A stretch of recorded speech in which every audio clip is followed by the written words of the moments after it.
Good afternoon, all. I want to remind you of something simple but powerful. You do not have to be perfect. You just have to keep showing up. Everyone has something special inside. Maybe it's curiosity, creativity, kindness, or determination. The world needs that.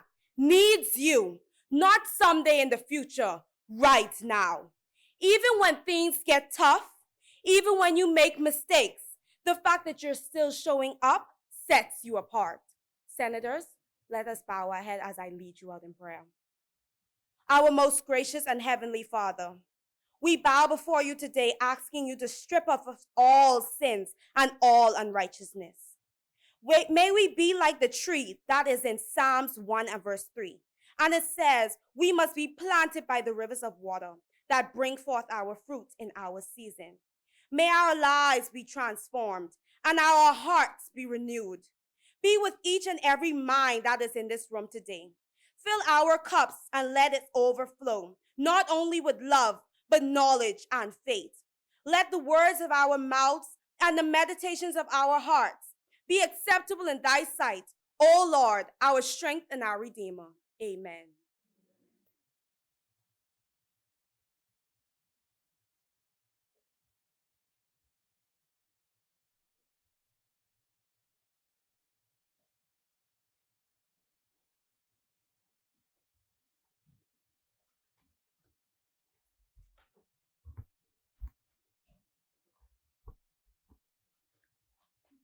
Honorable Senators, I have the distinct honor to call this Senate session to order.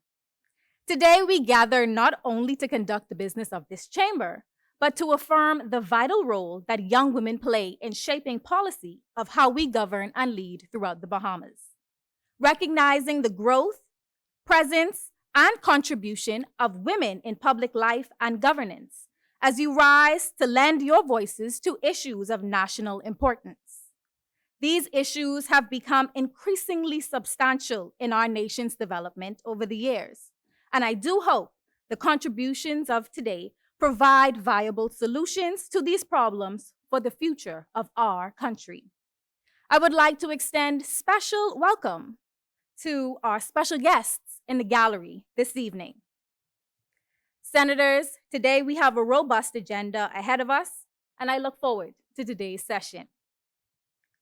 Adoption of minutes, motion for leave of absence, leave to resign seats, introduction and swearing in of new senators, first reading of bills, resolutions. The chair recognizes Senator the Honorable Michaela Lockhart. Madam President, I beg leave to move the following resolution. Whereas the Bahamas chapter of Caribbean Women in Leadership is a member of the wider body of women across the Caribbean, with a keen interest in leadership and has instituted an initiative called She Leads as part of its mandate to equip the next generation of women leaders. And whereas the She Leads program is designed to empower and prepare young women across the Bahamas for leadership and civic participation, recognizing that leadership is essential to the future development of our country and our collective region. And whereas those that lead must have an intentional focus on resolving the issues that stifle the progress of our nation and our people. And whereas the participants in this mock parliament have identified the following 5 areas of national concern: education, health, immigration, crime, economic diversification, and sustainability. Be it therefore resolved that this mock parliament is of the view that greater attention should be paid to these areas of concern by all political leaders and aspirants. Be it further resolved that it is the view of the participants of this mock parliament that the problem-solving ideas and methodologies expressed in today's contributions be incorporated into the manifesto of all political parties contesting the next general election. With that being said, Madam President, I wish to address the issue of education to you and my fellow senators. Madam President, distinguished colleagues, honorable guests, we've mastered fighting biological epidemics. We wash our hands, we vaccinate ourselves, we implement aggressive measures to protect our communities. Yet today I stand before you to address a different epidemic, one that threatens our nation's future: the growing indifference towards primary school education in the Bahamas. This indifference operates like a virus. It spreads from parent to parent, community to community, until entire generations accept that early education simply isn't that important. We've witnessed this transformation from a nation that made primary education compulsory in 1878 to one where educational apathy has become normalized now more than ever. 3 critical factors fuel this epidemic. First of all, there is the tech over touch phenomenon. Parents increasingly substitute digital devices for direct engagement. Research published in a journal titled PLUS ONE confirms what educators see daily. Excessive screen time correlates with declining grades. We've confused convenience with care. Secondly, there are economic pressures. A 2023 Kindred Squared survey revealed that 95% of teachers identify poverty as directly undermining school readiness. When families struggle for basic needs, the educational foundation becomes secondary. Thirdly, there is the dangerous belief that educational responsibility belongs solely to teachers. This abdication of parental responsibility creates a broken connection between child, parent, and educator, where the child's education eventually falls by the wayside. The consequences of this indifference extend far beyond test scores. Children without strong educational foundations struggle emotionally, physically, and socially. We're not just failing our students. We are undermining our nation's competitive future in an increasingly knowledge-based global economy. Honorable colleagues, mindsets change through consistent action, not rhetoric. I propose a 3-pronged approach. First, and this is the most important, we need targeted budget allocation for primary education infrastructure, teacher and training certification, and family engagement programs. With regards to the most recent budget communication, roughly 10.7% of our nation's capital expenditure is allocated to education. Now, while I understand there are other pressing issues we must focus on, like immigration, I am of the strong belief that our budget must reflect that we acknowledge that education, particularly in primary schools, is not only the foundation of our youth, but the backbone of our society. Only when we put our money, voices, and our votes into action will we see the fruits of our labor manifest into our children and other sectors of our country. Secondly, rather than replacing human interaction, technology should enhance it.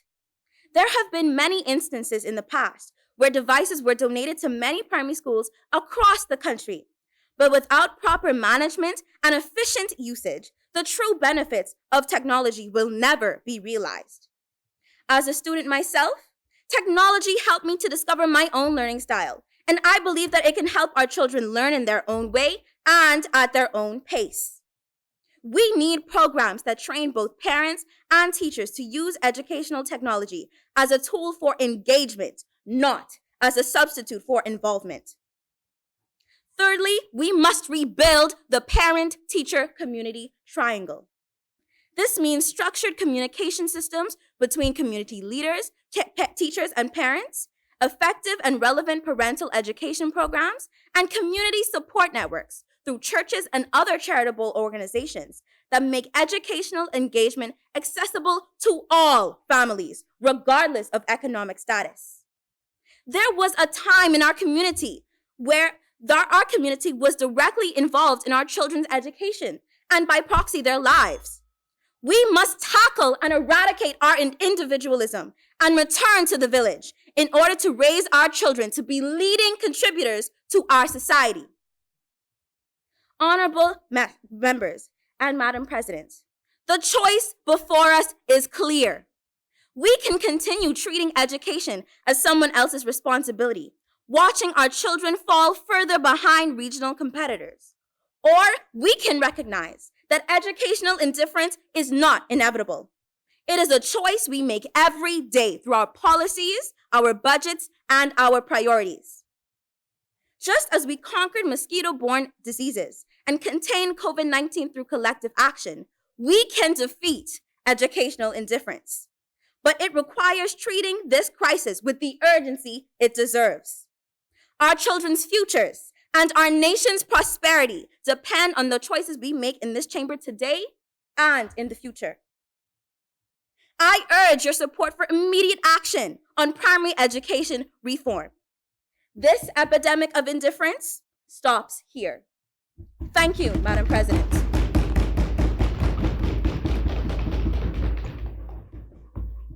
Thank you, Senator. Is there a seconder? The chair recognizes Senator the Honorable Siobhan Brennan. Madam President, I rise to second the motion. Madam President, fellow senators, citizens and residents of these beautiful islands and keys and invited guests, I stand before you not with data points, but with a deeper truth. Immigration is not just a policy. It is a mirror. It reflects who we are, what we protect, and who we choose to welcome or exclude. It reveals our vision for national integrity, achieving these demands, stakeholder contributions, continuous transparency, accountability, and a thoughtful restructuring of immigration actions. Immigration is not simply a matter of border protection. It has shaped our economy, our identity, and our collective future, contributing richly to our culture and society. Yet today, illegal migration is not just a breach of law.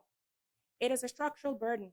Our public services are strained, our labor market destabilized, and our systems overwhelmed. Clinics are overcrowded, classrooms are under-resourced, and lawful workers face suppressed wages and unregulated competition. The Bahamas is constitutionally justified in enforcing immigration laws. Enforcement is not cruelty, it is sovereignty in action. But sovereignty must be exercised with dignity, not vengeance. And Madam President, Bahamians themselves cannot escape the truth when we consider the legacy of our forefathers. Public workers, especially nurses, educators, and immigration officers, are asked to serve without adequate tools to manage the influx. In the first quarter of 2023 alone, over 13,000 permits were approved, with 1,734 repatriations conducted and the detention center population lowered to 50 individuals. Yet, these figures do not account for those still undocumented and unaccounted for, signaling clear and ongoing pressure within the system. These numbers reflect not just enforcement, but exhaustion. Our system is not failing because of migrants. It is failing because it was never built to carry this weight. The Immigration Amendment Act of 2025 introduced vetted licensed immigration consultants, security checks and qualifying exams, annual license renewals, and ethics standards prohibiting public servants from serving as consultants. The Minister of National Security, the Honorable Wayne Monroe KC, also reported that the 13,000 repatriations is under 4 years is a national record. 7 illegal shanty towns demolished compared to 0 by the previous administration, and less than 5 illegal landings this past year due to redeployed defense assets and immigration and international partnerships.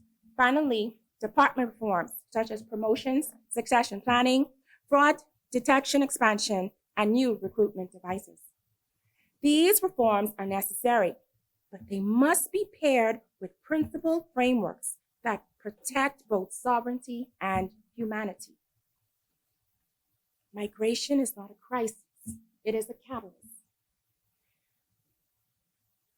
You're at home in Nigeria, depressed, and you're praying, just go with me, to God for a brighter future for you. And the NOC presents in itself as a recruitment team sent from the Bahamas to Nigeria for specialized nurses. You sit at home as a registered midwife. You travel to the Bahamas in 2013, you fall in love, you get married, and you start your family. But yet you long to belong to this country. And then finally, early of 2023, you stand before government and they grant you citizenship as a Bahamian. That is the story of a migrant. These and countless others that speak to the functioning of a strained immigration system. The International Labor Organization reminds us that when governed by fairness and dignity, labor migration fuels development, strengthens economics, and enriches societies. But this promise is only fulfilled when migrant workers are protected, not exploited, when recruitment is ethical, not coercive, and when mobility is matched by rights, not silence. In our region, we must move beyond political posturing and embrace principled frameworks that honor both national sovereignty and human dignity. Migrant workers are not temporary tools, they are contributors, innovators, and families. And fair migration is not just an ILO standard, it is a moral imperative. The Bahamas continues to face labor shortages in key sectors, especially construction and healthcare. While we continue to grow as a nation, it's paramount to incorporate strategic and strengthened migration programs while empowering our citizens. In 2022, the Bahamas released its Decent Work Program, a key step if we are to prioritize Bahamians and reduce the influx of migrant workers. The government's position remains clear. Bahamians must be prioritized wherever qualified and available.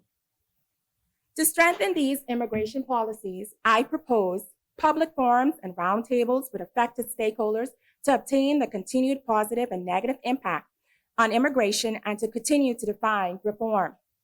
Community feedback loops to track enforcement and permit processing. This can be streamlined as hotlines with multilingualistic personnel to capture all nationalities. Educational campaigns on rights and responsibilities for migrants, legal and illegal, should be sensitive to their understanding through written content and widespread. A digital information registry to streamline records. While statistical data exists on the number of migrants that are employed, this system will capture every single migrant. I will admit, Madam President, that research is required to understand the legality of such a system. Although no system is flawed, this system could provide a huge reduction to remedy proper immigration documentation. Regional collaboration and migration policy reform is needed to effectively address the underlying drivers of migration. Continued regional collaboration is essential. As highlighted in the 2022 TIP report, the government of the Bahamas, while meeting minimum standards, did not initiate new persecutions, identified fewer trafficking victims, and failed to fully implement protocols for victim identification, particularly among vulnerable groups such as Haitian migrants. Moving forward, collaboration with CARICOM, the International Organization for Migration, and the United Nations Office on Drugs and Crime should be strengthened by actively sharing information, identifying gaps, and promoting training. These partnerships can fortify weak processes and foster the development of new initiatives, including the establishment of a digital migration platform. Madam President, as our Prime Minister said regarding refugee resettlement, we are a compassionate people, but we cannot take on new burdens. And in the words of former President Barack Obama, a nation is not defined by its borders, but by the strength of its values. Let us choose values of fairness, order, and inclusion. Immigration policy must evolve not just to protect our borders, but to lift our people. Thank you, Madam President.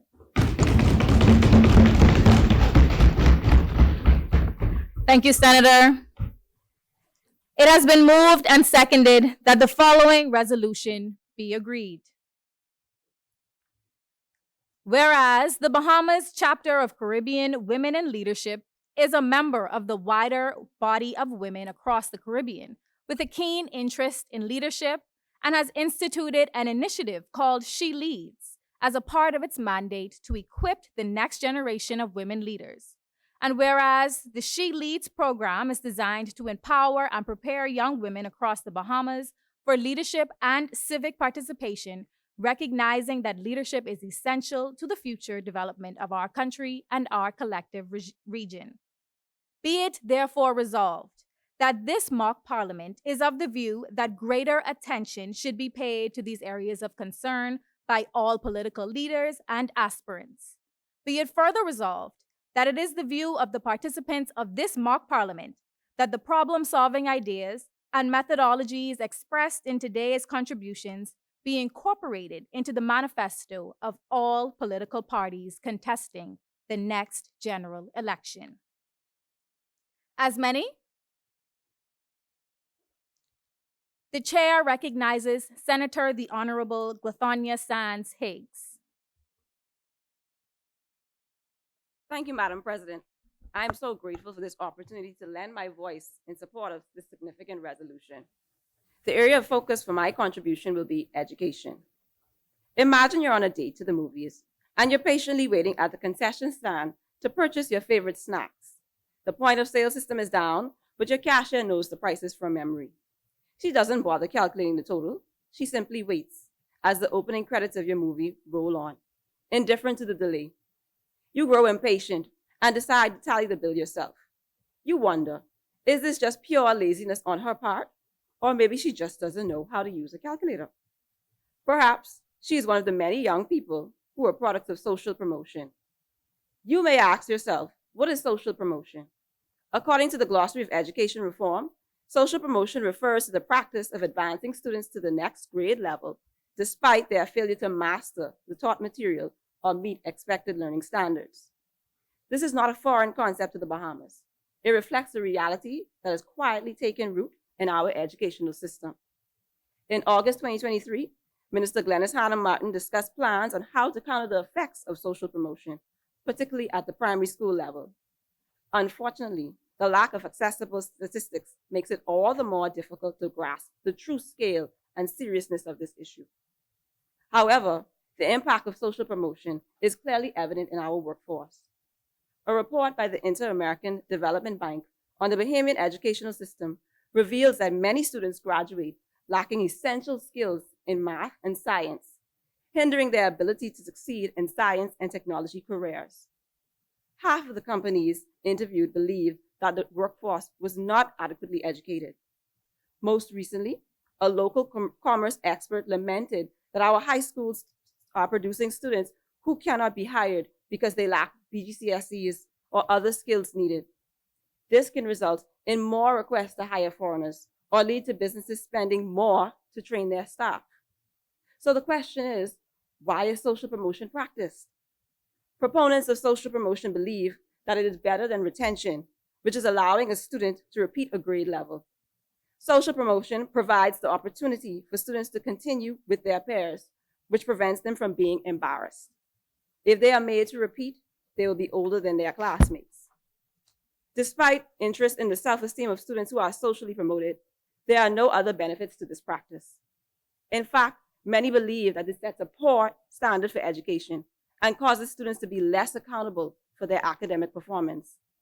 Moreover, progressing to the next grade level becomes increasingly challenging when students have not yet mastered the skills from the previous one. This further widens the learning gaps.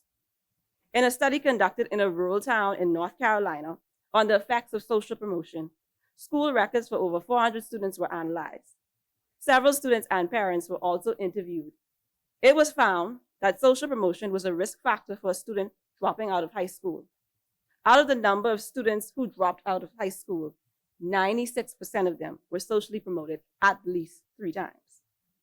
In every case, their first social promotion occurred in elementary school. The most successful group of students were those who were not socially promoted and had passed all of their classes. 98% of them graduated on time, and none of them dropped out of high school. This study can be applied to the Bahamas as a foundation for investigating the long-term effects of social promotion within our educational system. However, despite my stance against social promotion, I do not feel that retention is the best solution.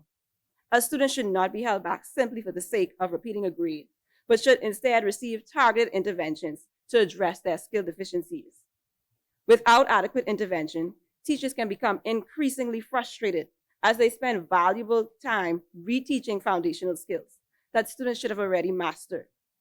According to an article by Owings and Kaplan, retention without changes to instructional strategies leads to, and I quote, continued low achievement, increases the likelihood of retained students dropping out, and disproportionately affects minority and economically disadvantaged students, end quote. I firmly believe that retention must be accompanied by targeted intervention to truly support student success. Referencing the interviews from the study in North Carolina, the students felt schools can do several things to prevent a student from failing classes. Some methods include pair tutoring, summer classes, smaller classes, shorter after-school classes to focus on content that students did not understand, and teaching useful information. As simple as these strategies are, they will require more money to be invested into education. In conclusion, the drawbacks of social promotion far outweigh its benefits. While it may allow students to advance alongside their peers, the critical question remains, will they be prepared to compete once they graduate?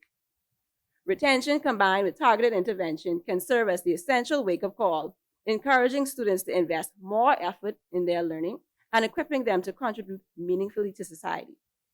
Greater emphasis must be placed on researching the long-term effects of social promotion and investing in support strategies. By ensuring students acquire the skills necessary for tertiary education and the workforce, the Bahamas can truly embody the Ministry of Education's motto, every child counts. I thank you, Madam President.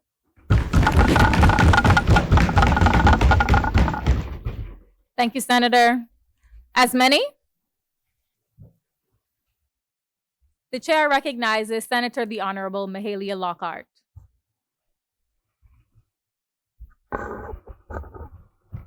Thank you, Madam President. Nelson Mandela once said, and I quote, "Our children are the rock on which our future will be built, our greatest asset as a nation." While I concur with this statement, it makes me wonder, if our children are the rock on which our future will be built, and they are in prison or in the grave, doesn't that mean that our future will cease to exist? Who will advance the country? Who will see to it that the Bahamas is moving forward, upward, onward, together? Madam President, my fellow senators, and honorable guests, these are the questions that should be circulating throughout the minds of Bahamians when discussing the alarming increase of youth crime in our country.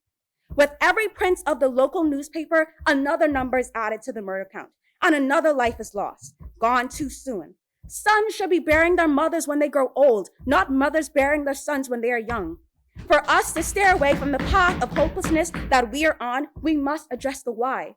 Why is this happening, and what can we do to solve it? Although there are no exact causes for youth crime, there are many risk factors that can accumulate and potentially contribute to this issue of national importance. Today, I will highlight the plight of fatherless homes, exposure to violence, and the lack of education. According to the Bahamas National Statistical Institute, more than 60% of Bahamian homes are fatherless. To many, this is not a cause for concern. In fact, growing up without a father has become a new normal in our society. It has become the same story that most Bahamian teens find themselves relating to. Unfortunately, this very same story could be the beginning of a child's criminal record. In his remarks at the first National Forum on the Primary Prevention of Violence earlier this year, Prime Minister the Honorable Philip Brave Davis highlighted that one of the causes of crime was fatherless homes. He vocalized that without fathers, enormous pressure is placed on single mothers, and that leaves many children without the guidance and support they need. And he is correct. When the father is absent from his role, the mother has to assume new responsibilities that were never hers to carry. She now has to work multiple jobs to make ends meet. And where does that leave her children? Vulnerable. It leaves them to go searching for love and attention in all the wrong places, especially gangs that offer a false sense of hope, belonging, and identity. The Honorable Dr. Bernard J. Nottage, former Minister of National Security, stated that statistics from the United States revealed that children from fatherless homes are 20 times more likely to end up in prison. This striking statistic shows how crucial fathers are in the home and how their absence affects the lives of their children. However, this statistic does not negate the fact that children who grew up with only their mothers cannot become successful. BJ Edgecombe, who was the third pick in the NBA draft, and my mother, who became Teacher of the Year, made a name for themselves despite not having a father in the home. Nevertheless, the issue of fatherless homes still remains a risk factor for the youth. They need our support. Additionally, exposure to violence in the home serves as a risk factor as well. The home is meant to be a safe space for children, a place where they can grow and thrive in a controlled environment while they're surrounded by the people who love them. However, for some, the home is not a safe haven, but a war zone instead. In the same remarks at the Violence Prevention Forum, Prime Minister Davis highlighted that there were 583 cases of child abuse in 2024, and the number continues to rise every year. This alarming figure emphasizes how many children experience violence in their homes, and often at the hands of those that are supposed to love them. According to the Kansas Judicial Branch, in their article titled Breaking the Cycle of Violence, their research led them to discover that being abused or neglected as a child increases the likelihood of arrest as a juvenile by 53%, and the likelihood of arrest for a violent crime as an adult by 38%. This further proves that a child's environment is crucial because whatever they have experienced can negatively impact their future. Whether knowingly or unknowingly, parents are contributing to the next generation of criminals who have already been taught that every situation should be addressed with violence and that their fists are more effective than their words. We need to put an end to this. Finally, a lack of education shows correlation to youth crime. Confucius once said, and I quote, "Education breeds confidence. Confidence breeds hope. Hope breeds peace." Think about it. If education breeds confidence, what does a lack of education breed? It can possibly breed the next generation of criminals. In a 2016 publication titled Violence in the Bahamas, Chapter 12, called Who is in Prison, noted that in a survey conducted with 316 inmates in a Foxhole prison, a whopping 54% of respondents stated that they had dropped out of school. One of the main reasons? Bad behavior. This behavior could be a result of the abuse and other personal issues they may be experiencing, and they act out because they were never taught to regulate their emotions. However, without the structure of school and the high school diploma, life can become increasingly difficult for the youth because they are now limited in what careers they can pursue. These children are now left susceptible to negative influences such as gangs and drugs that steal away their potential. We need to keep educating our children. Crime is just like a disease. It does not just appear out of thin air, but is by the accumulation of risk factors that lead to the issue. In the same breath, because a number of factors contribute to the illness, there will have to be multiple solutions to hinder the growth or eradicate the disease on the whole. To reduce the influx of youth-related crime, I propose a few solutions. Firstly, conduct surveys on households that have single mothers and pay special attention to these homes in areas with more criminal activity. This way, intervention programs such as Give Every Child a Father, Save Our Sons by Dr. Bernard Nottage can have compatible and experienced male mentors be strategically placed in areas where they are needed. Additionally, there should be parenting classes so that parents are educated on how to properly communicate with their children and develop stronger bonds with them. The Department of Social Services offers parenting classes, but classes need to be held in every constituency at readily accessible locations such as the community centers or the parks. Finally, free therapy should be available for parents and their children so that they can heal from their past traumas and become better citizens. In conclusion, our children are indeed the rock that we will be built on, that our nation will be built on. Yes, the country may invest in building new resorts or new airports, but we as a nation need to invest in the lives of our youth. Many of them are drowning, and we do nothing but watch them struggle and struggle and struggle until they find themselves in the Bahamas Department of Correctional Services or 6 feet under. Then it will be too late. The plight of fatherless homes, exposure to violence, lack of education, access to guns and drugs, all these risk factors would have accumulated within them and boiled over, creating a dangerous ripple effect in our country. Frederick Douglass once said, and I quote, "It is easier to build strong children than to repair broken men." So let us unite as a country and continue to build up our youth. Let us embrace compassionate hearts that listen to their cries for help and attentive eyes that we may see when a child is going astray. Let us work together so that in the next 52 years, we can confidently say our future is secure.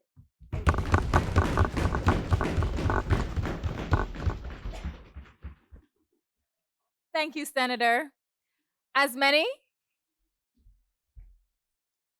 the chair recognizes Senator the Honorable Glacy Brooks.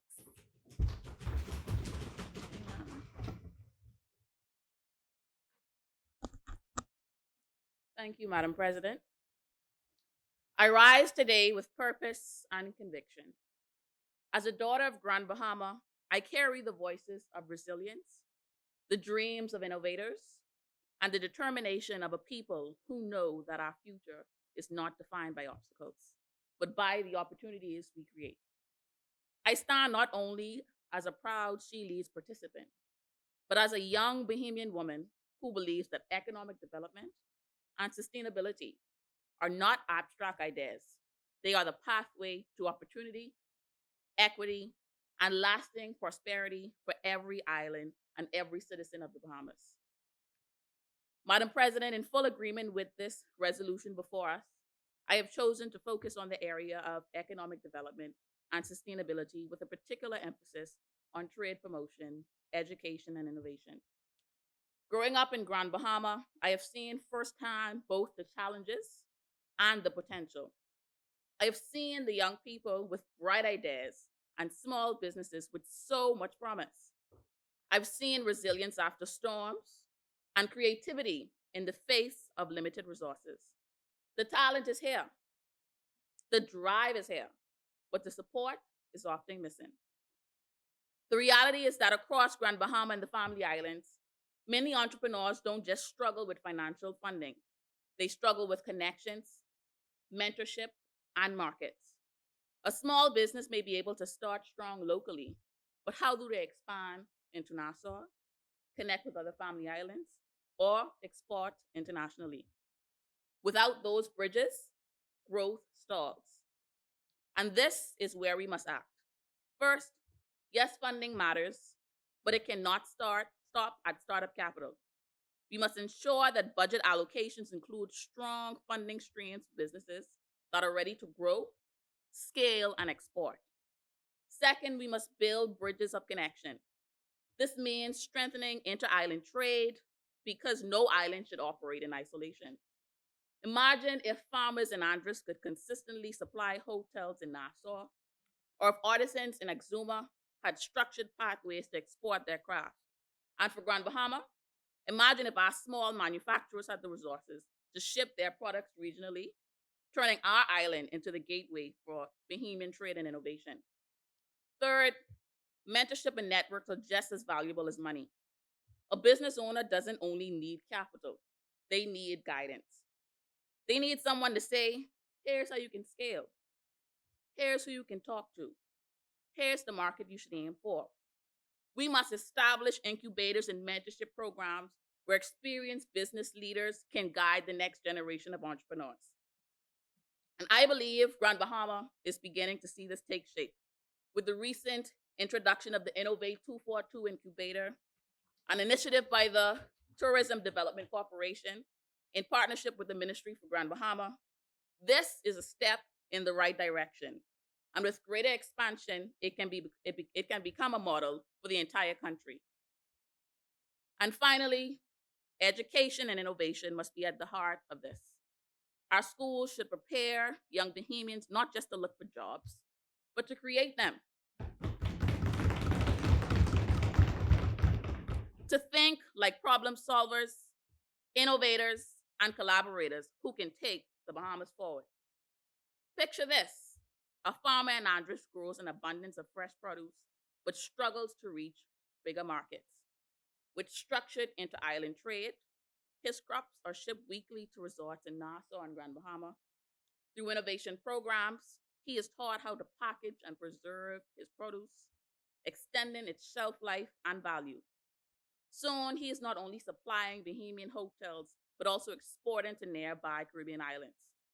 What started as once farmer livelihood transforms into a model of food security, job creation, and international competitiveness, all because the right systems were put in place.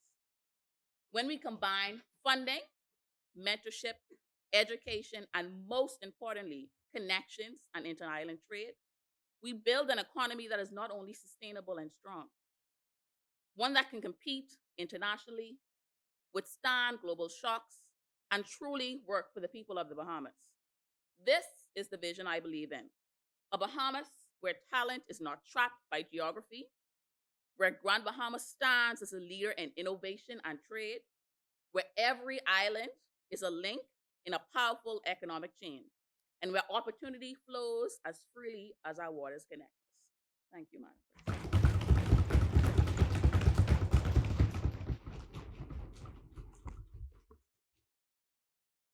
Thank you, Senator. As many?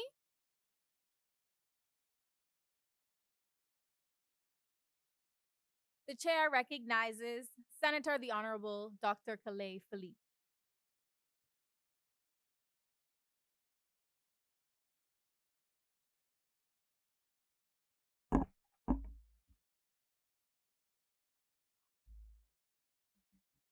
Madam President, I rise in support of the resolution, and whilst all my learned colleagues have addressed the national areas discussed are of great significance, I wish to address the national area of healthcare. Madam President, I give glory to God for this opportunity to speak to the rights of patients and families, a topic most near and dear to me, and I believe to my colleagues in the gallery. Proverbs 31, 8-9 says, "Speak up for those who cannot speak for themselves to ensure they get justice." I stand on behalf of my fathers, Franco Francis Cecil Dorset and Dr. William Saul, who lie silent in their graves. Madam President, your brother calls and says your dad is in accident and emergency. He has suffered a stroke. You rush to A&E and they have difficulty locating him. A&E is chaotic. Healthcare providers have prioritized dealing with victims of a shootout. Should we not have a trauma hospital by now? They finally locate him. Thank God he recognizes you. He will need to be admitted, but there are no beds available. Can you speak to the doctor? The doctor's not available. Come back tomorrow. You return to A&E, and once again, they cannot locate your father. When they do, they say he is in ICU. In the middle of the night, he was deteriorating rapidly, and they had to perform emergency surgery. The nurse said they had to drill a small hole in the skull to relieve pressure on the brain caused by a blood clot. Emergency surgery? But you were not called. You were not informed, nor did you sign a consent form.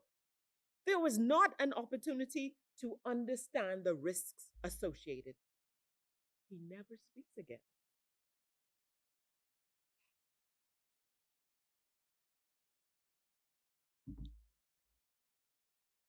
And when they are ready to discharge him, he is bedridden, unable to talk, and unable to walk.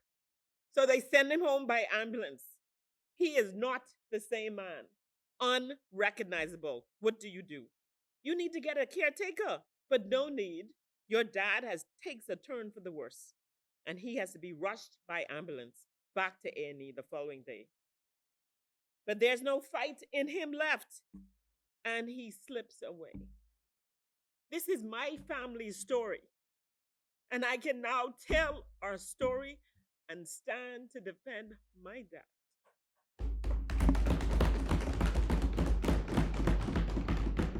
Franco Francis Cecil Dorset, a proud son of Rum Key, whose last gesture was to place his hand on my face and smile. But that day I was powerless. His health was in my hands and I failed him. But today I stand here to defend not only his rights, but the rights of your family and loved one. According to the 2005-2015 Ministry of Health and Wellness statistics, there are on average 52,000 annual visits to A&E in Nassau and 48,000 annual visits in Grand Bahama. Of those visits in Nassau, there are 15,000 annual admissions and discharges. And in Grand Bahama, 5,000 annual admissions and discharges. And what of the expected outcomes? According to the American Agency for Healthcare Research and Quality, nearly 20% of patients can experience complications due to medications, medical procedures, surgeries, and or hospital-acquired infections within 30 days of being discharged from hospital. Annually, that could account for 3,000 patients in Nassau compared to 1,000 patients in Grand Bahama. Research also shows that 3/4 or 75% of these negative events can be prevented or reduced if there is an ideal discharge planning procedure in place. But first, to have a procedure in place, there must be a policy or law that upholds the rights of patients and families to quality health care. Therefore, I ask my learned colleagues, members of the public gathered today, and citizens and residents of my beloved Bahamas, is there a Bahamian law that protects the rights of patients and families to quality health care? And if not, why not? And why not now? What potential organizations do we have to ensure we protect the rights of patients and families? And if we do, why are they not sufficiently supported? And can we have a new vision for patients and family rights to quality healthcare in the Bahamas? Can we put health in the hands of the people? I commend the Honorable Dr. Michael Darville and his team.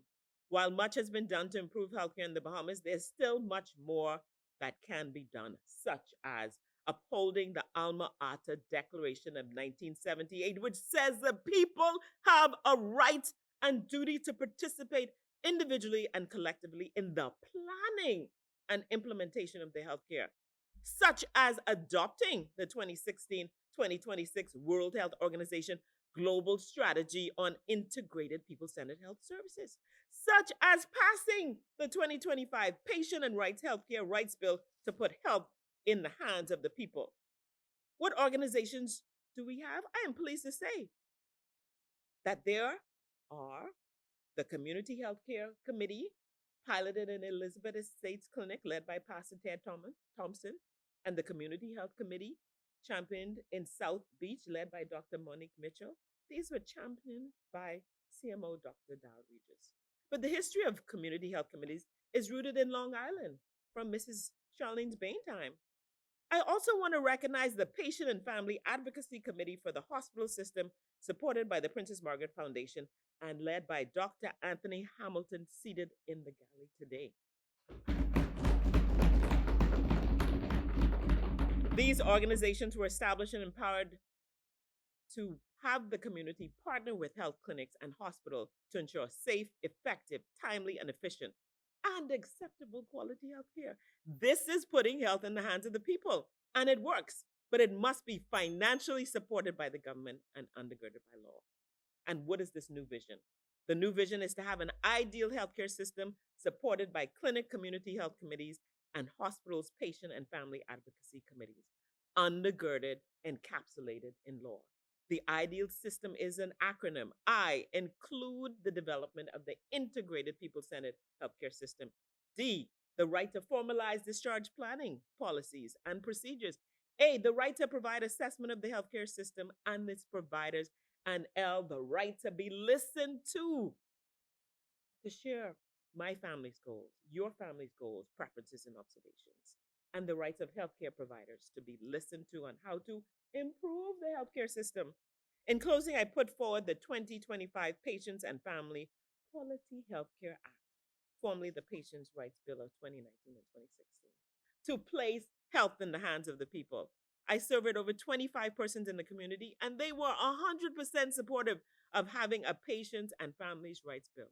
And I know my father, Franco Francis Cecil Dorset, would have benefited if we had such a law. God will be our judge if we do not give patients and families and healthcare providers their right in law for health, quality healthcare in the Commonwealth of the Bahamas. Thank you, Madam President.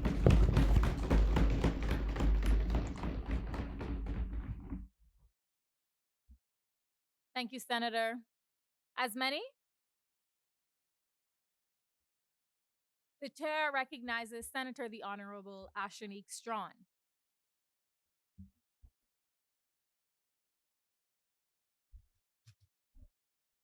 Thank you, Madam President.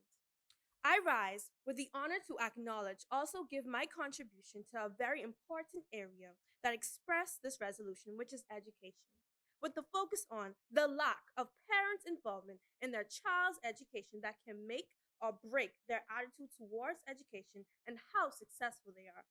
And upon completion, I will provide several pertinent solutions to possibly correct this vexing challenge. A child's education is likened to a small garden. The teachers are the rain and sunlight. The school is likened to the soil, but without the daily tending of the gardener, the parent, weeds grow, and the young plant may never bear fruit. Neglect the garden, and the harvest is lost. Madam President, distinguished ladies and gentlemen, good afternoon. Let us begin, Madam President, by imagining a child's mind as a fertile patch of soil. In this garden, schools provide the structure, teachers pour in knowledge, like rain, and books bring in the warmth of sunshine. But even the richest soil and most perfect conditions will not yield growth unless the gardener, the parent, is present, nurturing, weeding, and watering, and caring consistently. Sadly, in many homes today, this garden is being left unattended. Madam President, we live in a busy world. Parents juggle long hours at work, household responsibilities, and financial struggles. In this overwhelming tide of daily survival, education often gets delegated solely to schools. While schools do play a significant role, they cannot replace the influence of a parent's encouragement, involvement, and support. When parents withdraw from their child's academic life, whether intentionally or unintentionally, they risk sending a silent message that school is unimportant. Children are observant and emotionally intelligent. They notice who claps when they achieve something, who asks about their day, and who shows up when they need support. Madam President, when no one takes interest in their homework or celebrates their small academic victories, children begin to feel invisible. Their motivation dwindles, their confidence shrinks, and their love for learning fades away. This disconnection doesn't just impact academic performance, it affects the whole person. Children whose parents are uninvolved are statistically more likely to fall behind in school, exhibit behavioral problems, and even drop out entirely. They may also develop a mindset that undervalues education, carrying this attitude into adulthood. What begins as quiet neglect in childhood may echo for a lifetime. So, Madam President, what can be done? How do we restore the gardener to the garden? As I reflect on this issue, I believe there are clear, practical steps we can take. Let me walk you through some of them. Firstly, make time, not excuses. Parental involvement doesn't require advanced degrees or hours of free time, but a simple 10-minute conversation each day about schoolwork, helping with the reading assignment, or just setting weekly academic goals can make a world of difference. These small acts whisper to a child, I care about your education. It matters. Secondly, schools must engage creatively. Schools also carry a responsibility to each parent in meaningful ways, offering flexible meeting times, virtual conferences, or even forming community WhatsApp groups can bridge the gap. Engagement must be accessible. Not everyone can take time off to work to attend a PTA meeting, but a voice message or text reminder can make a parent feel included. Thirdly, parent education and support. Many parents disengage simply because they don't know how to help. Workshops and community-based support groups can empower parents with tools and confidence. Teaching parents how to build study routines, communicate with teachers, or manage their child's screen time can have lasting impacts. Lastly, celebrate, recognize, and reinforce. Children thrive on recognition. When parents and schools consistently acknowledge academic efforts, whether it's passing a test, finishing a book, or improving in behavior, it strengthens the child's identity as a learner. That recognition doesn't need to be expensive. A proud smile, a handwritten note, or a simple word of praise is enough to inspire growth. In conclusion, Madam President, let us remember the harvest of tomorrow depends on the care we give our children today. Parents, your attention, your encouragement, and your presence is not just valuable, it's vital. Let us return to the garden. Let us tend to it daily, because every child deserves a chance to bloom, and that begins with us. Thank you, Madam President.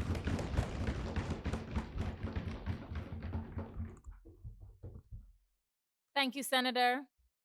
As many?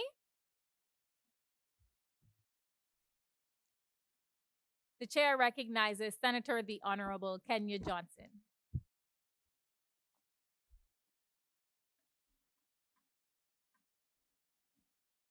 On a scale of 1 to 10, with 10 being your top priority, how important is your health to you?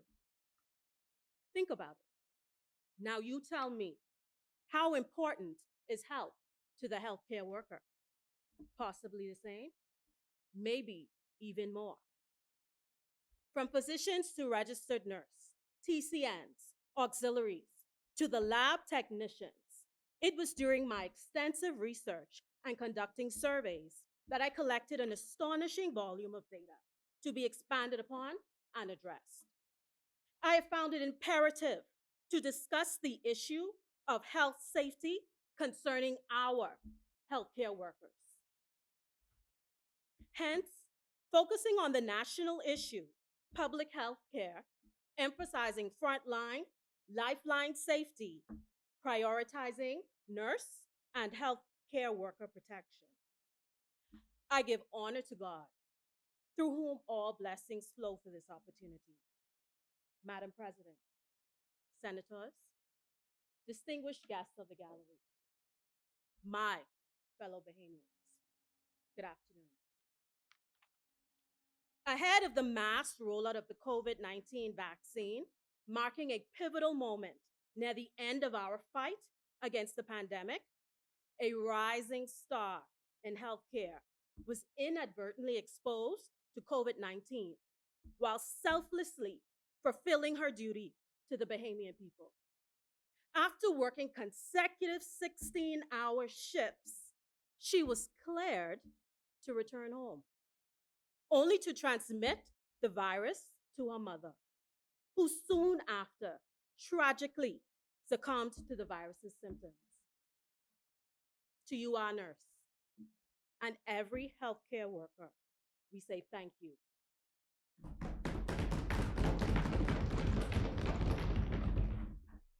And to you, our nurse, condolences. Know that I grieve with you.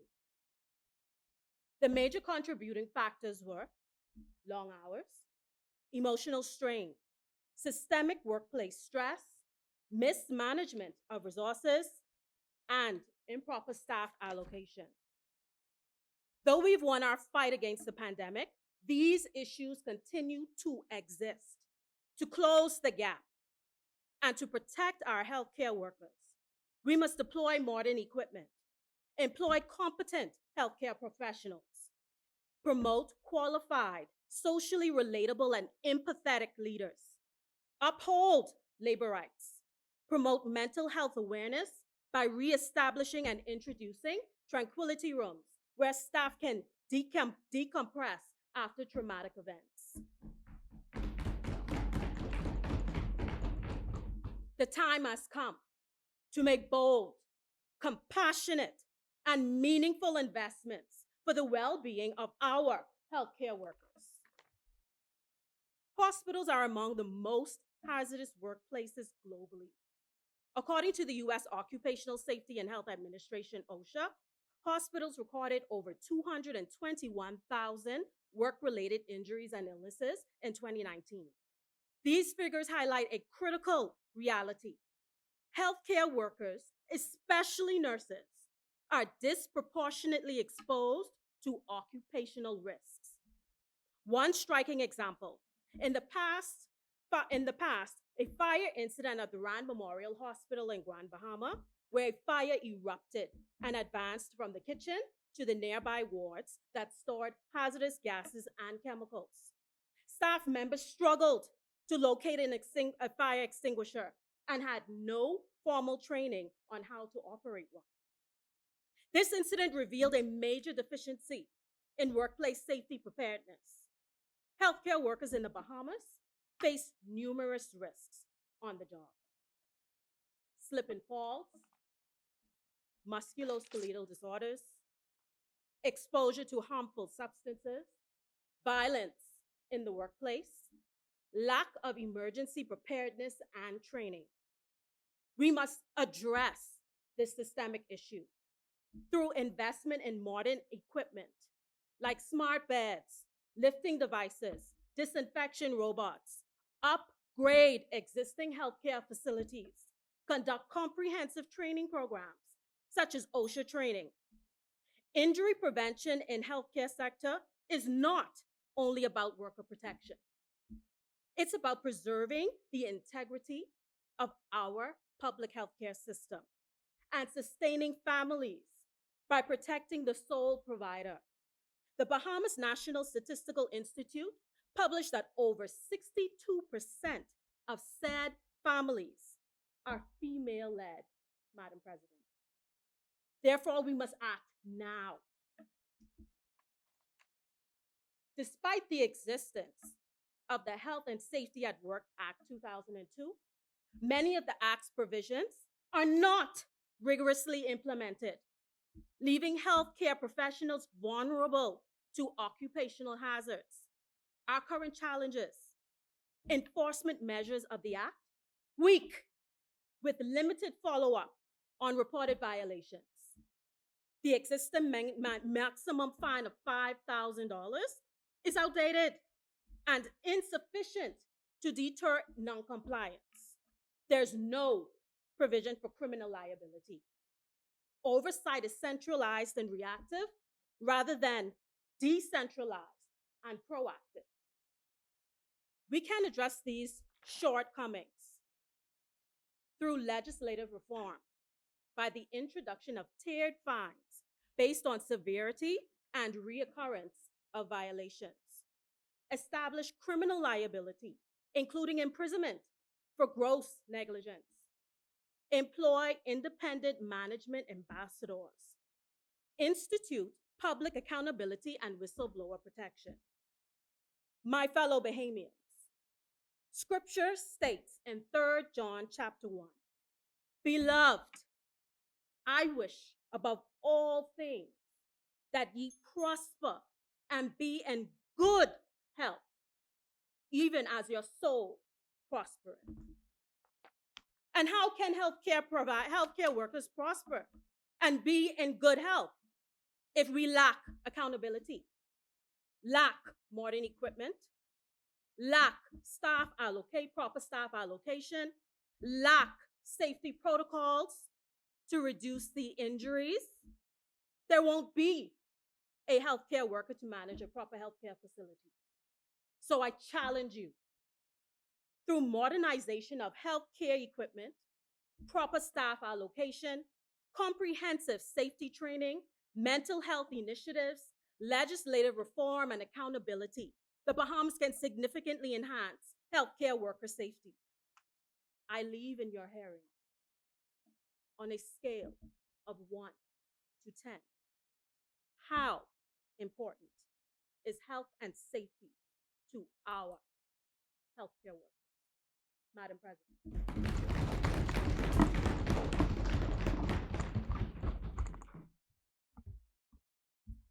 Thank you, Senator. As many, the chair recognizes Senator the Honorable Tatiana Maynard.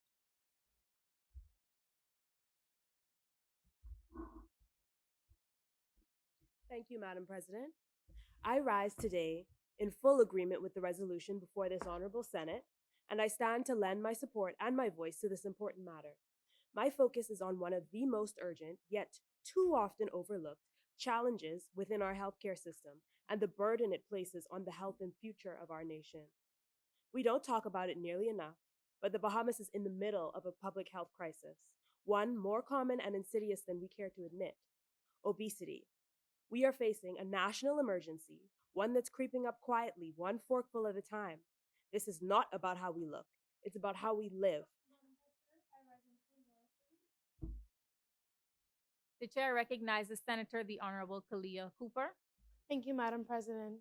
The Honorable Senator has stated that our country is in the middle of a health crisis and that we are also in the middle of a national emergency. However, she has done this without any proper evidence to substantiate this. So I must ask that she prefaces the statement in the words of, "in my opinion," please.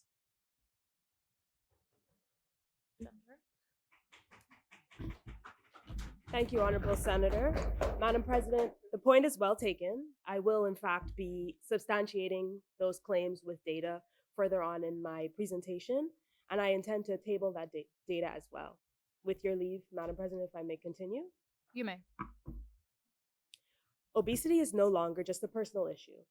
Our healthcare system is under pressure, our grocery bills are sky high, and our children are growing up with chronic illnesses that should have taken a lifetime to develop.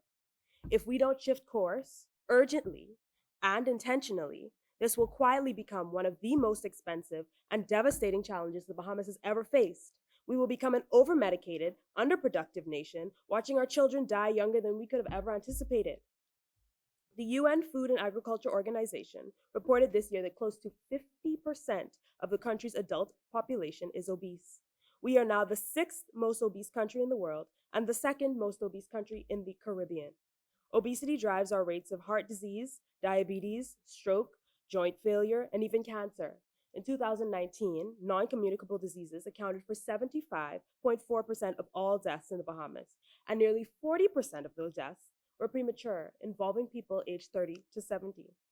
More than 30% of Bahamians have high blood pressure, and over 13% are diabetic. Our hospitals aren't just full of infectious disease cases. They're overwhelmed with preventable complications linked to lifestyle and diet. This is no longer just a health issue. It's also a socioeconomic crisis. Obesity is everywhere. It affects children, working adults, and the elderly. It's in our schools, in our homes, our workplaces, and cuts across every income and gender line. Children are consuming processed meals daily with limited time or space for movement. Adults are juggling multiple jobs and grabbing cheap fast food in between shifts because it's faster and more affordable. And in our culture, "she just solid" has become an acceptable excuse, even when the clinical charts show otherwise. Healthy food remains out of reach or inconvenient for many. Junk is cheap. Healthy foods often are not. We've inherited eating habits from generations who simply didn't know better, and many of us are still not being taught better today. The problem isn't just what we're eating, it's what we allow and ignore. We have no policies regarding food labeling, school cafeteria offerings, and no clear, consistent nutritional curriculum in our schools. There is a chronic non-communicable disease program in the Bahamas, which pairs some clients with nurses and dietitians, but it remains underfunded, underpublicized, and lacks national reach. We've allowed unhealthy food advertising to flourish, especially towards children, and fitness infrastructure to decline. We are training more nurses to treat chronic illness, but doing far too little to prevent it in the first place. This system is designed to let us fail quietly and pay for it loudly later. Obesity-related diseases are costing our public healthcare system more than it should every year. That's money going towards amputations, dialysis, emergency care, prescription drugs, most of which could have been avoided with earlier intervention. Our NIB system is under pressure, and our workforce is slowly becoming too tired or too unwell to carry the country forward. We cannot afford to be sick and stagnant. How can we build a stronger Bahamas if Bahamians aren't strong enough to carry it? So what do? First, we need a national obesity prevention strategy with timelines, targets, and teeth. This means banning sugary drinks and ultra-processed snacks in schools to mandating nutrition education throughout a child's school career and offering it in adulthood. Health must start in childhood and carry throughout life. Second, make informed choices easier and more acceptable. In a recent public survey, over 95% of respondents supported mandatory calorie labeling on fast food and restaurant menus. 2/3 said seeing the calories would help them make healthier decisions. This isn't wishful thinking. This is public demand, and it's standard in the US and across Europe. It doesn't take away choice. It creates informed choice. Third, continue but strengthen existing programs like the CNCD dietitian support and continue to expand access to affordable, fresh food through local agriculture subsidies, farmers markets, and backyard farming programs. Finally, we must shift the culture. Wellness must move beyond fitness influencers and New Year's resolutions. Let's make it normal to care about your health. Partner with churches, schools, employers, sports teams, anyone with a platform to make health a national value. Let's make eating well and moving more a part of Bahamian identity, not a punishment, but a point of pride. We cannot medicate or amputate our way out of this crisis. Public health is not just about hospitals, it's about habits. If we want to lower healthcare costs, protect our workforce, and extend the lives of our people, we must make health the easy choice, the cheaper choice, and the cool choice. We must act boldly. The health of our people is the wealth of our nation. So let's protect it, invest in it, and pass it on.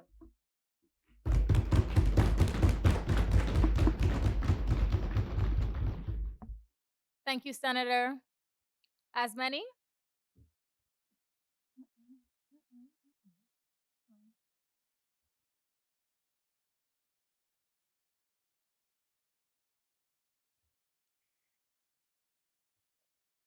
The chair recognizes Senator the Honorable Michaela Lockhart. Madam President, I move that the business of the Senate be adjourned, sine die. Is there a seconder?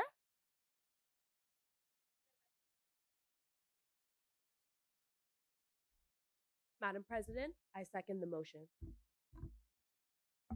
It has been moved and seconded that the business of this Senate be adjourned, sine die. As many as are in favor will say aye. Aye. Those opposed will say nay. The ayes have it. The business of the Senate stands adjourned, sine die.